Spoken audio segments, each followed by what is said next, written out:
Bonjour! Aujourd'hui, nous allons apprendre à simplifier une fraction et on se placera plus particulièrement au niveau 6e et 5e. Alors, simplifier une fraction, c'est trouver une fraction qui lui est égale, mais avec un dénominateur le plus petit possible. Alors, pratiquement, comment faire cette opération? Eh bien, premièrement, on va chercher un diviseur commun au numérateur et au dénominateur de la fraction. Alors, on ne va pas le chercher au hasard, on va utiliser dès que possible les critères de divisibilité que nous avons déjà vus lors d'une précédente vidéo. Une fois qu'on a trouvé ce fameux diviseur commun, eh bien, on va le faire apparaître dans la fraction. Et on va diviser le numérateur et le dénominateur de la fraction par ce fameux diviseur commun. On va alors obtenir une fraction avec un numérateur et un dénominateur plus petits. C'est-à-dire qu'on va avoir déjà simplifié cette fraction. Eh bien, cette opération, on peut la refaire plusieurs fois, jusqu'à ce que on obtienne finalement le dénominateur le plus petit possible. Voilà, ça c'est pour la méthode pratique.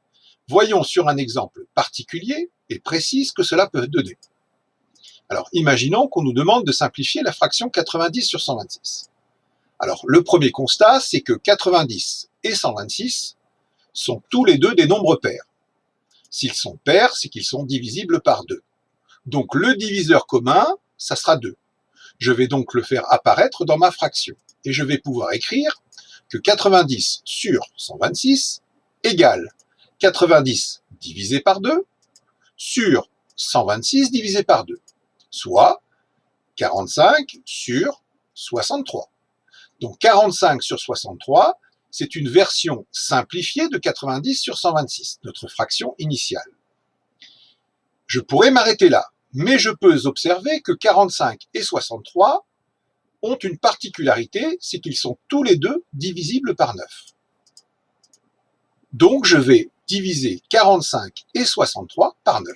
Et je vais pouvoir réécrire ma fraction 45 sur 63 égale 45 divisé par 9 sur 63 divisé par 9. Ce qui va être égal à 5 sur 7. J'ai donc cette fois-ci une forme simplifiée, 5 septièmes de 45 sur 63.